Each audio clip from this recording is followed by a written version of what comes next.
Jésus, me voici devant toi. Vous suivez toujours Sud FM Sen Radio, à mes auditeurs, bonjour. Nous sommes le dimanche 11 juin 2023 et il est 9h11. C'est donc parti pour votre émission catholique du dimanche, Parole de vie et d'espérance. Parole de vie et d'espérance, à mes auditeurs, en cette fête du corps et du sang du Christ, fête donc du Saint-Sacrement, autrefois appelée fête Dieu.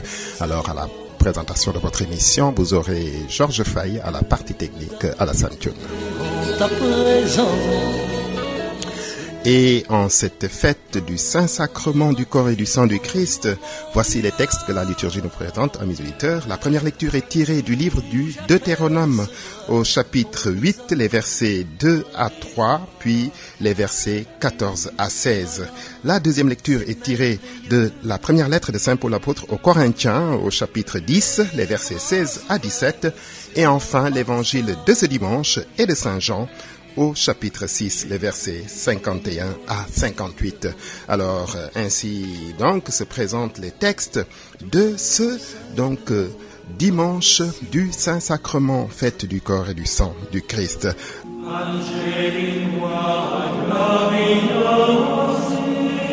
Je disais donc à mes auditeurs qu'aujourd'hui l'Église universelle célèbre la fête du Saint-Sacrement. Alors, cette fête du Saint-Sacrement, elle est célébrée le deuxième dimanche après la Pentecôte et elle a été instituée au Moyen-Âge donc pour commémorer la présence de Jésus-Christ dans le sacrement de l'Eucharistie. Le pape donc Urbain IV en 1264 rendit la fête du Saint-Sacrement obligatoire pour l'Église universelle. Mais cette fête a eu de la peine, en fait, à s'imposer chez un certain nombre d'évêques et de théologiens. Puis, elle est devenue une fête très populaire, notamment en Espagne. Elle a été supprimée dans l'église protestante, mais encore fêtée par l'église anglicane. Et cette fête était appelée fête du Corpus Christi, ou fête du Saint-Sacrement. En français, donc, on a parlé pendant un certain temps de fête Dieu, donc, et aujourd'hui, donc, cette fête est appelée fête du Saint-Sacrement ou fête du corps et du sang du Christ. Et le pape, donc Jean XXII, en 1318, a ordonné de porter l'Eucharistie le jour de la fête du Saint-Sacrement ou fête Dieu, en cortège solennel dans les rues et sur les chemins pour les sanctifier et les bénir. C'est à ce moment qu'apparaît l'ostensoir. Elle se répand dans tout l'Occident au XIVe siècle et XVe siècle. Et le Concile de Trente, qui est une ville en Italie, donc en 1515, qui a commencé en 1515 et s'est achevé en 1563, approuve cette procession de la fête Dieu qui constitue une profession publique de foi en la présence réelle du Christ dans l'Eucharistie. Voilà donc, à mes auditeurs, en fait, l'origine donc et un peu d'historique concernant la fête du Saint-Sacrement, fête du corps et du sang du Christ. Lecture du livre du Deutéronome. Moïse disait au peuple d'Israël: « Souviens-toi de la longue marche que tu as faite pendant 40 années dans le désert. Le Seigneur, ton Dieu, te l'a imposé pour te faire connaître la pauvreté. Il voulait t'éprouver et savoir ce que tu as dans le cœur. Est-ce que tu allais garder ses commandements, oui ou non? Il t'a fait connaître la pauvreté. Il t'a fait sentir la faim. Il t'a donné à manger la manne, cette nourriture que ni toi ni tes pères n'avaient connue, pour te faire découvrir que l'homme ne vit pas seulement de pain, mais de tout ce qui vient de la bouche du Seigneur. N'oublie pas le Seigneur ton Dieu qui t'a fait sortir du pays d'Égypte, de la maison d'esclavage. C'est lui qui t'a fait traverser ce désert, vaste et terrifiant pays, des serpents brûlants et des scorpions, pays de la sécheresse et de la soif. C'est lui qui, pour toi, a fait jaillir l'eau de la roche la plus dure. C'est lui qui, dans le désert, t'a donné la manne, cette nourriture inconnue de tes pères.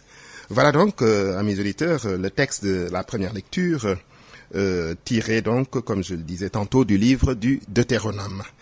Souviens-toi de la longue marche que tu as faite pendant 40 années dans le désert. Il s'agit de l'Exode, amis auditeurs. Bien sûr, Moïse rappelle ici toutes les épreuves de cette longue traversée et de la vie au désert. La pauvreté, la faim, le désert lui-même qui est vaste et terrifiant, inhospitalier, pays des serpents brûlants et des scorpions, pays de la sécheresse et de la soif. Voilà ce que nous avons lu tout de suite. Ailleurs, dans ce même livre du Deutéronome, Moïse décrit le désert comme les solitudes remplies de hurlements sauvages. Mais il ne rappelle pas ces épreuves pour les rappeler tout simplement. Ce qu'il rappelle ici, c'est la bienveillance, c'est la sollicitude de Dieu pour son peuple au cœur même de ces épreuves. Plus que tout le reste, l'expérience la plus marquante du désert, c'est l'alliance conclue au Sinaï. Et cette alliance a été vécue au jour le jour dans les événements extrêmement concrets. Dieu avait promis d'être auprès de son peuple et c'est ce qu'il a accompli tout au long, n'est-ce pas, de ces années, permettant ainsi à son peuple de surmonter toutes ces difficultés. Il t'a donné à manger la manne, cette nourriture que ni toi ni tes pères n'avaient connue.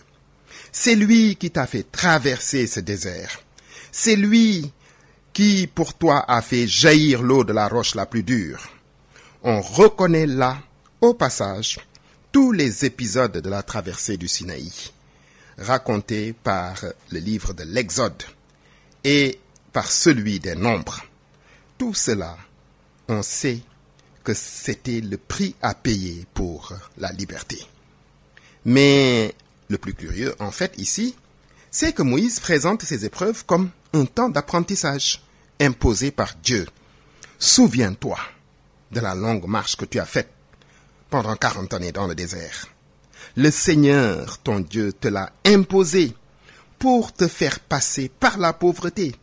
Il voulait t'éprouver et savoir ce que tu as dans le cœur. Ces épreuves, donc, sont une sorte de lieu de vérité, un dédoublement. Vérité de notre pauvreté et vérité de la sollicitude de Dieu. Parce qu'en réalité, nous sommes dans la pauvreté, dans la nudité. Nous n'avons rien et nous ne sommes rien sans Dieu. Voilà, sans la sollicitude, sans, n'est-ce pas, la bienveillance de Dieu. Sans ces interventions répétées de Dieu, le peuple serait mort, c'est sûr, dans le désert, de faim, de soif, etc. Et ceux qui ne seraient pas morts de faim ou de soif auraient certainement succombé aux morsures des serpents et autres. Mais Dieu était là. Il était chaque fois intervenu. Et le texte que nous venons d'entendre insiste bien sur le caractère miraculeux de chacune de ces interventions. La manne est une nourriture inconnue jusque-là. Le Seigneur, dit le texte, t'a donné à manger la manne, cette nourriture que ni toi ni tes pères n'avaient connue. Quant à l'eau, c'est lui qui, pour toi, a fait jaillir l'eau de la roche la plus dure. C'est lui qui t'a fait traverser, effectivement, ce désert vaste. Et donc, c'est lui qui a veillé sur toi. Et cette manne, n'est-ce pas, est une préfiguration, à mes auditeurs, n'est-ce pas, de l'Eucharistie, n'est-ce pas, du corps et du sang du Christ. Et de la même manière que l'eau a jailli effectivement de la roche dure, de la même manière, le sang et l'eau ont jailli du flanc de Christ transpercé. Donc, cette lente pédagogie de Dieu trouve son achèvement total dans le Christ. Tous ces événements vécus par le peuple dans le désert préfiguraient le pain véritable qui descend du ciel, c'est-à-dire le corps et le sang de notre Seigneur Jésus-Christ.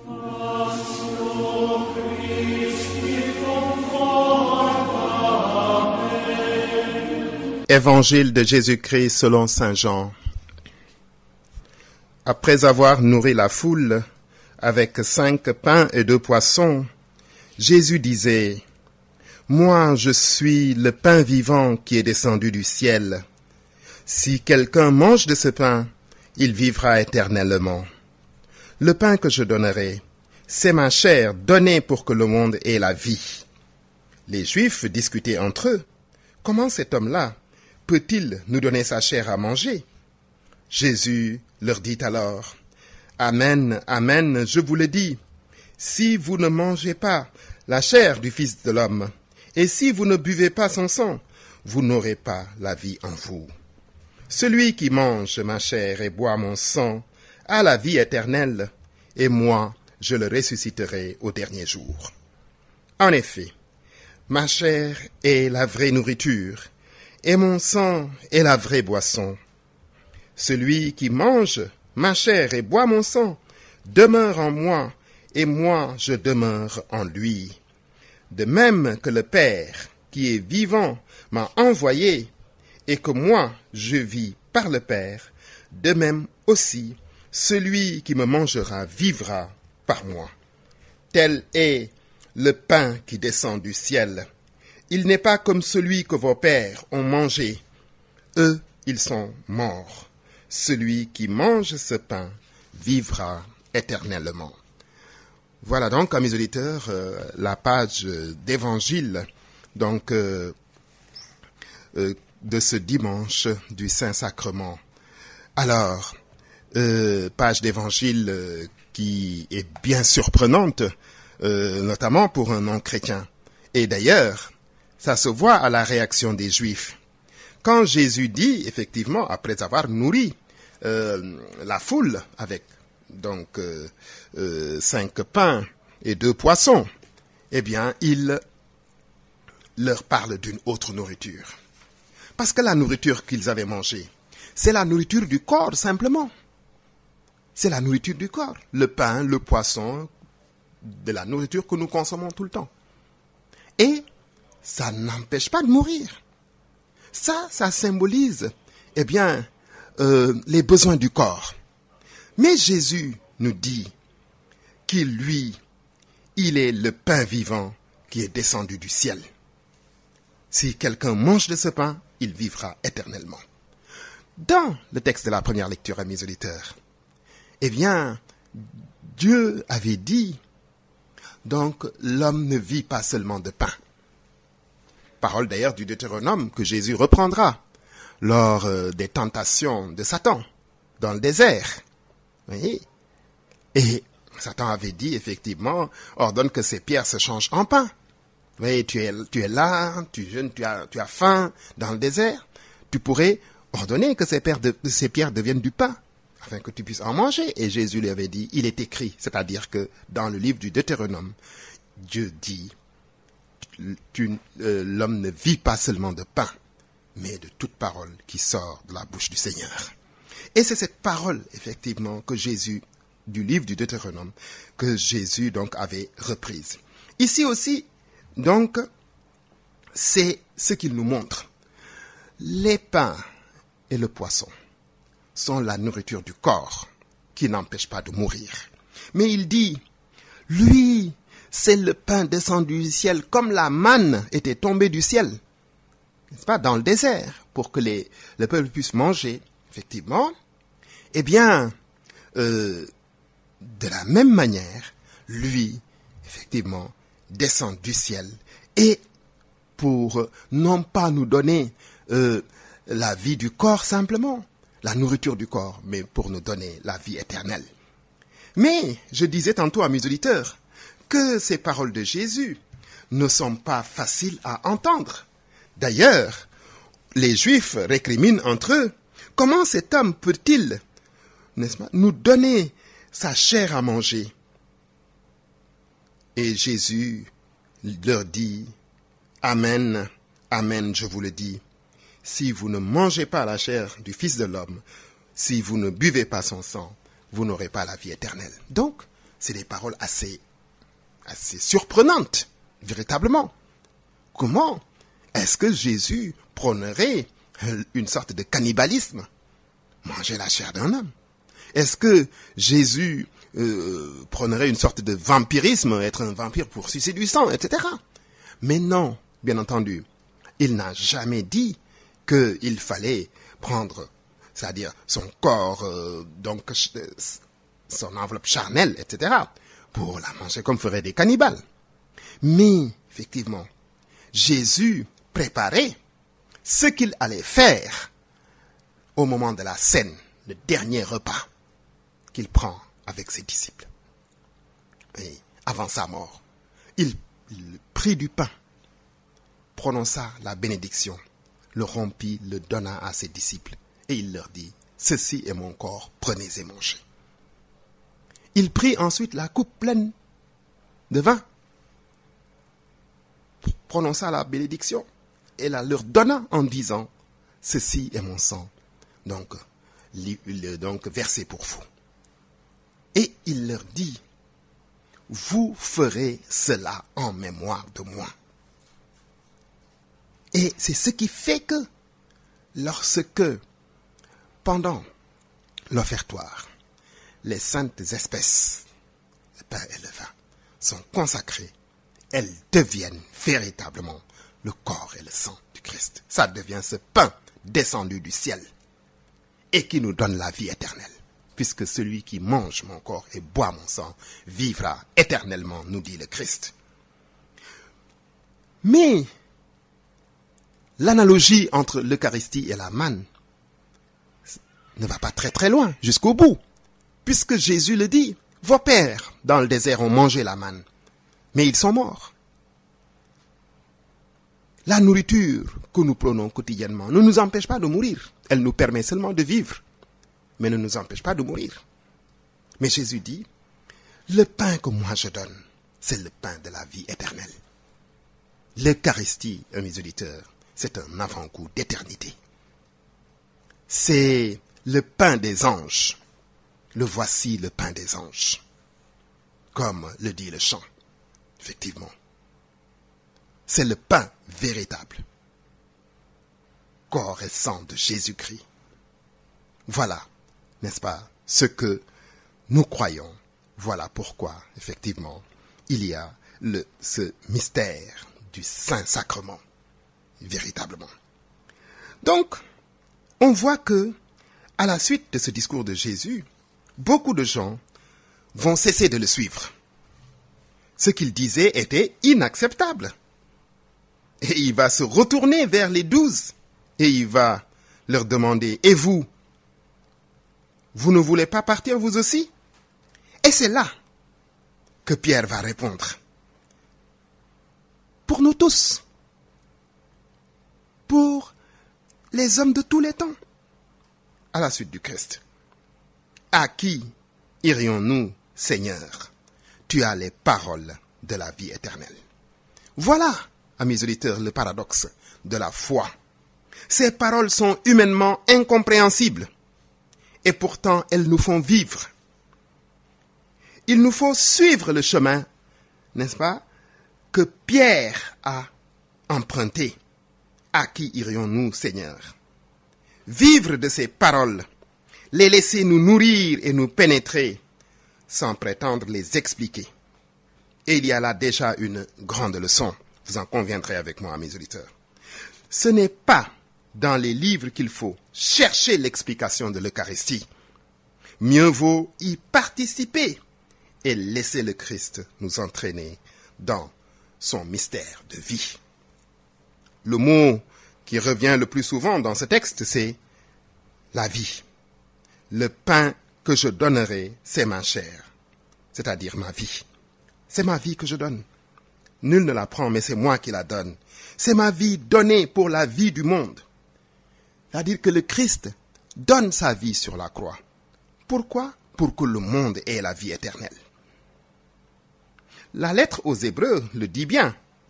En entrant dans le monde, le Christ dit, « Voici, je suis venu faire ta volonté. » Et la volonté de Dieu, on le sait, c'est que le monde ait la vie.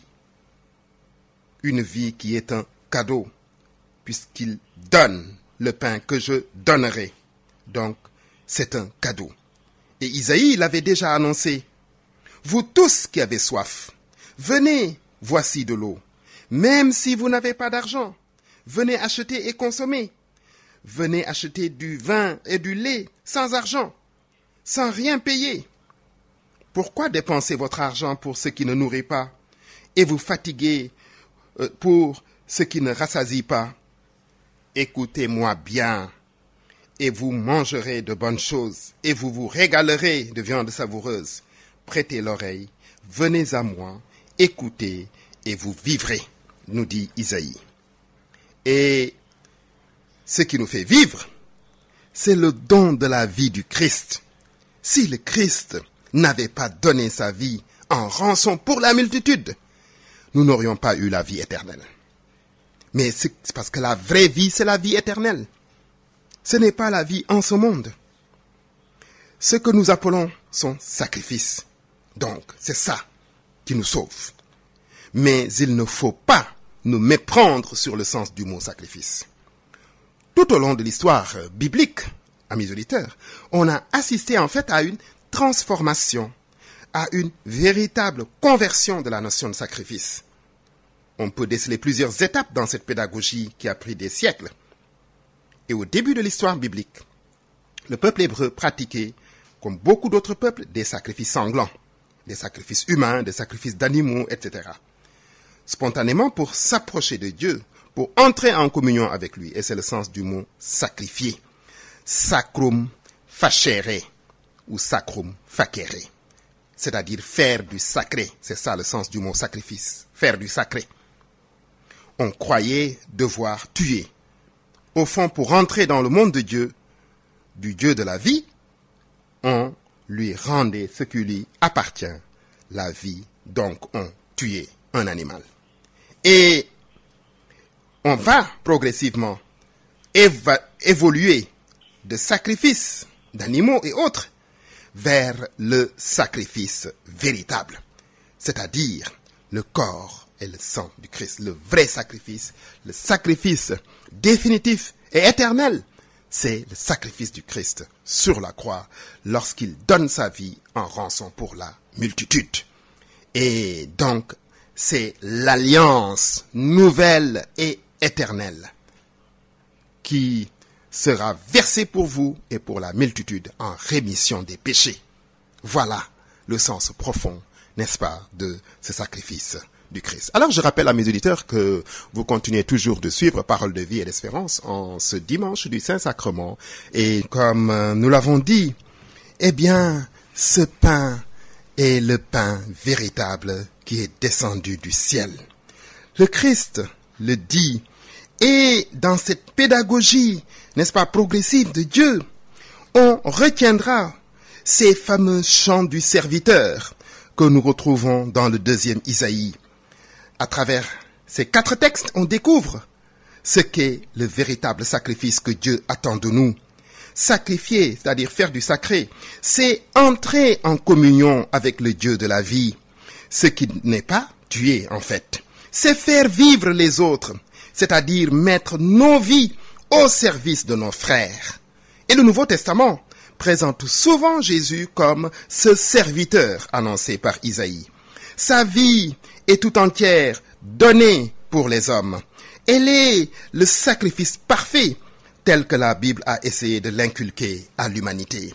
Le pain que je donnerai, c'est ma chair, donnée pour que le monde ait la vie. Et désormais, dans la vie donnée du Christ, nous accueillons la vie même de Dieu, de même que le Père qui est vivant m'a envoyé et que moi je vis par le Père. De même, celui qui me mange, lui aussi vivra par mois. Et c'est cela, effectivement, que nous devons comprendre dans ce texte de la page d'évangile de Saint Jean. Et aujourd'hui encore, il nous faut retrouver le sens véritable de l'Eucharistie. Si l'Église a jugé bon d'ériger cela en fête universelle, donc c'est pour montrer l'importance. Le Christ qui disait au moment de partir, je m'en vais, mais je ne vous quitte pas. En réalité, depuis 2000 ans, le Christ est avec nous. Parce qu'à chaque fois, effectivement, que nous sommes réunis en son nom, il est au milieu de nous. Et il nous laisse une présence visible et réelle dans l'Eucharistie. Sacrement, effectivement, donc du corps et du sang du Christ. L'Eucharistie qui est le centre et le sommet de toute vie chrétienne. Autrement dit, pas de vie chrétienne sans Eucharistie, véritablement. Donc, c'est pour cela, amis auditeurs, que nous devons retrouver le sens de l'Eucharistie. Eh bien, c'est-à-dire participer à la Sainte Messe, c'est-à-dire donc communier au corps et au sang du Christ. Et pour cela, nous devons comprendre la grandeur du mystère que nous célébrons. Le prêtre dit bien, il est grand le mystère de la foi. Donc, et il est grand ce sacrement, il est grand le mystère de la foi. Retrouvons ce sens du sacré, donc, et approchons-nous autant que faire se peut de la sainte table de l'Eucharistie qui est un avant-goût d'éternité.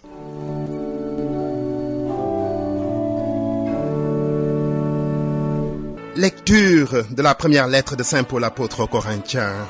Frères, la coupe d'action de grâce que nous bénissons, ce que nous pouvons comprendre dans ce texte de Saint Paul.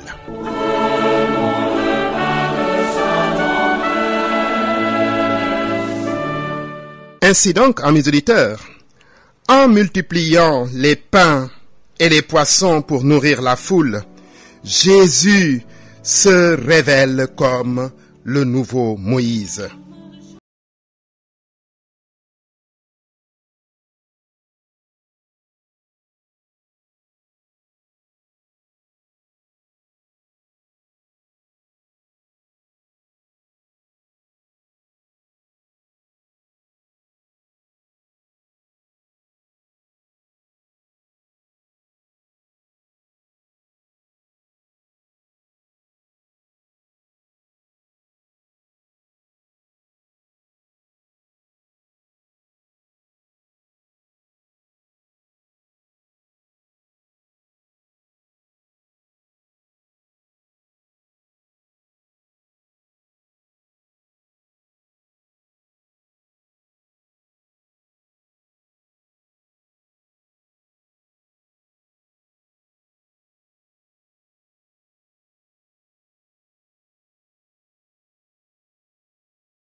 Parole de vie et d'espérance arrive à son terme.